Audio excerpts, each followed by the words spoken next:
Hello friends, आज मैं आप लोगों को बताना चाहूँगी how to face MNS interview. आपका एमएनएस इंटरव्यू में क्या करना है और क्या नहीं करना है, उस बारे में कुछ टिप्स मैं आप लोगों के साथ शेयर करना चाहती हूँ। ठीक है, फर्स्ट ऑफ ऑल, जब आप अपना इंटरव्यू देने जाते हो तो आपके फेस पे एक प्यारी सी स्माइल होनी चाहिए, ताकि एग्जामिनर को ये लगे कि बच्चा जो है भी कॉन्फिडेंस है उसमें। ओवर नहीं होना चाहिए, बट स्माइल होती है तो कॉन्फिडेंट लगता है कि हाँ, एक पॉजिटिव वाइब्स आती है। ठीक है, देखकर। सेकेंड, जैसे आप सभी को पता है, जब आप लोग इंटरव्यू देने जाते हो तो एग्जामिनर का जो फर्स्ट क्वेश्चन होता है आप लोगों से, कि वो यही होता है कि इंट्रोड्यूस योर सेल्फ। ठीक है, आपको अपना इंट्रोडक्शन देना होता है। ठीक है, तो आप जो अपना इंट्रोडक्शन दोगे तो आपको अपना इंट्रोडक्शन भी मैं यही कहूँगी, बहुत ध्यान से प्रिपेयर करके घर से बहुत प्रैक्टिस कर तब एग्जामिनर के सामने फ़ाइनल इंटरव्यू देना। जो भी आप अपना इंटरव्यू दोगे उस पर सारी चीज़ें आपको एग्जैक्टली ऐसी बतानी है जो आपकी लाइफ में आप करते हो। कुछ भी चीज़ आपको ऐसे फेंकनी नहीं है अपने को बहुत अच्छा बताने के लिए कि मैं ऐसा हूँ या मैं वैसा हूँ, मैं ये करता हूँ या मैं ये नहीं करती हूँ। जो भी है, आपको बिल्कुल अपने को ऐसे प्रेजेंट करना है जैसे आप रियलिटी में हो। अपनी रियल लाइफ में आपको सेम एग्जैक्टली अपने को वैसे ही रिप्रेजेंट करना है। क्योंकि देखो, आप लोगों को कितना भी झूठ बोल लो, आप लोगों का झूठ सामने आ ही जाएगा, क्योंकि वहाँ पे बहुत ज़्यादा एक्सपीरियंस एग्जामिनर आपके आगे बैठा होगा। ये बात तो आप लोग भी मानते हो, इंटरव्यू अगर कोई ले रहा है तो वो भी कल का जॉइनिंग ऑफिसर तो होगा नहीं, बहुत एक्सपीरियंस ऑफिसर आप लोगों के सामने ऑफिसर्स बैठे होंगे। साथ में ऑफिसर्स के साथ में एक साइकोलॉजिस्ट भी बैठा होगा। इंटरव्यू में एक साइकोलॉजिस्ट भी हमेशा प्रेजेंट होता है। ठीक है, अभी बताऊँगी क्यों। ठीक है, तो जैसे आपने अपना इंट्रोडक्शन दिया, मेरा नाम ये है, मेरी मम्मी का नाम ये है, मेरे पापा का नाम ये है, मेरी हॉबीज़ ये है, मेरे अचीवमेंट्स ये मेरी लाइफ के अचीवमेंट्स हैं। ठीक है, जो भी आपने अपना इंट्रो तैयार किया है वो आपने वहाँ पे बता दिया कि मतलब ऐसे ऐसे इंट्रोडक्शन होता है। देन फिर एग्जामिनर आपसे वहाँ पे क्रॉस क्वेश्चनिंग करता है आपके इंट्रोडक्शन से ही कि आपके नाम का मतलब क्या है। जैसे फर्स्ट क्वेश्चन मोस्टली लोगों का यही होता है कि आपके नाम का मतलब क्या है, मीनिंग ऑफ योर नेम। ठीक है, सेकंड, आपकी हॉबीज़ में से क्वेश्चन पूछ लिया कि मान लो आपने बोल दिया मेरी हॉबी डांसिंग है, तो कितने टाइप के डांस होते हैं। फिर एग्जामिनर आपको थोड़ा नर्वस फील कराने के लिए या कुछ भी मतलब करने के लिए वो आपको बोल सकते हैं चलो 2 स्टेप ही करके दिखा दो डांस के, या आपने सिंगिंग बोल दिया तो आपसे 2 लाइनें भी गाने को बोल सकता है। ठीक है, तो हॉबीज़ हो चाहे अचीवमेंट्स हो चाहे आपकी कोई भी चीज़ हो, तो अब आपको बस ऐसे बोलना है कि जो आपको पता हो, जिसके बारे में आपको पूरी डिटेल हो, कि अगर आप एग्जामिनर उस फील्ड के बारे में कुछ भी कहीं से भी पूछे तो आपको सब पता होना चाहिए। ठीक है, नेक्स्ट आता है लैंग्वेज। देखो, अगर एग्जामिनर आपसे इंग्लिश लैंग्वेज में क्वेश्चन कर रहा है तो आपको भी ट्राई करना है कि आप अपना आंसर भी इंग्लिश लैंग्वेज में दो।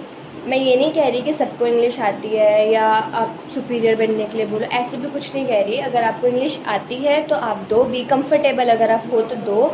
अगर आप कंफर्टेबल नहीं हो तो आप एग्जामिनर को बोल सकते हो सॉरी सर कि मतलब मैं इंग्लिश में नहीं दे पा रहा, मैं आपको आंसर हिंदी में दे देता हूँ, और आप अपना आंसर आराम से रिप्रेजेंट हिंदी में भी कर सकते हो। ठीक है, देन अगर एग्जामिनर आपसे हिंदी में क्वेश्चन कर रहा है तो वहाँ पे आपको ज़्यादा अपने को ओवर स्मार्ट या फिर अपने को सुपीरियर नहीं दिखाना कि मैं बहुत पढ़ा लिखा हूँ और आपको वहाँ पे आंसर इंग्लिश में कर रहे हो।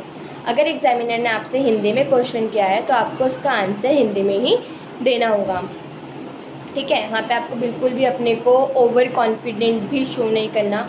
कॉन्फिडेंस अच्छी बात होती है, बट ओवर कोई भी चीज़ हो वो अच्छी नहीं होती है, मैं आप लोगों को अभी भी बता दूँ।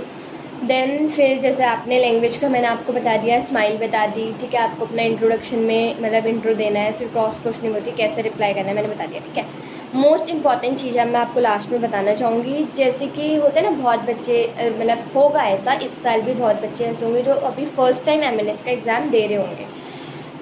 तो ऐसा होता है कि हम लोग जब कोई चीज़ फ़र्स्ट टाइम करते हैं ना तो हम लोग को बहुत नर्वस और बहुत वो होता है, नर्वसनेस बहुत होती है। हम लोग बहुत डरे से रहते हैं, जिन्होंने जैसे कभी आज तक कभी इंटरव्यू दिया नहीं होगा। तो अब जैसे अगर मान लो एग्ज़ाम क्लियर हो गया, होप फॉर द बेस्ट सबका एग्ज़ाम क्लियर हो जाए, तो आप लोग इंटरव्यू के लिए जाओगे तो आप लोगों को ये डर होगा, हाँ मैं कैसे करूँगी, या मैं कैसे करूँगी, कैसे होगा। सबको मतलब ये चीज़ों में डर रहती है कि मतलब कैसे हो पाएगा। मतलब फ़र्स्ट टाइम जो भी चीज़ें, मेरे को भी होता है, फर्स्ट टाइम अगर हम कोई चीज़ करते हैं तो सबको होता है।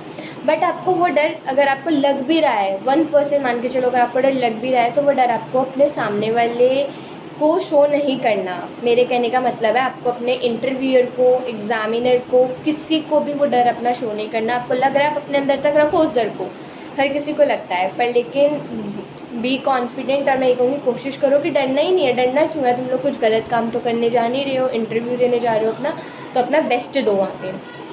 सेकेंड कि जैसे हम लोग जाते तो बहुत नर्वस सेंस नहीं होता है। मैंने बताया था ना, वहाँ पे साइकोलॉजिस्ट बैठा होता है। वहाँ पे साइकोलॉजिस्ट का बस एक काम यही होता है, आप लोगों को ये देखना कि आपके आगे अगर कितनी भी स्ट्रेसफुल कंडीशन आती है तो आप उस कंडीशन को या उस सिचुएशन को कैसे मैनेज करते हो। ठीक है, एग्जाम्पल है, मान लो एग्जामिनर ने, आप इंटरव्यू देने गए, एग्जामिनर ने आपसे टोटल 10 क्वेश्चंस पूछी।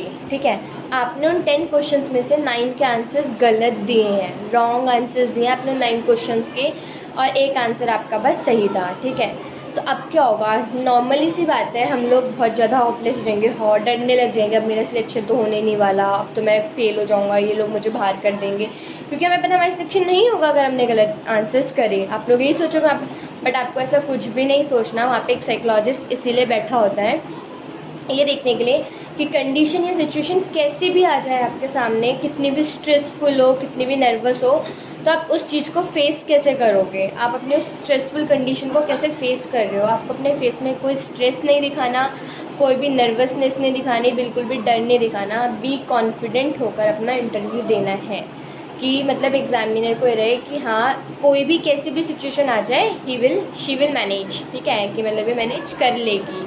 ठीक है, ऐसे आपको बिल्कुल कॉन्फिडेंट होकर वहाँ पे बोलना है। देन एग्जामिनर के आगे जब भी आप मतलब उठो बैठो, मतलब ये तो नॉर्मली मैनेज में भी आता है, बहुत ही तरीके से आपको हर चीज़ करनी है। यहाँ पे ऐसे नहीं नॉर्मली कुछ लोग होते हैं ना, चले गए बैठ गए, और बिल्कुल भी, हाँ मोस्ट इंपॉर्टेंट थिंग, बिल्कुल भी आर्ग्यू नहीं करना।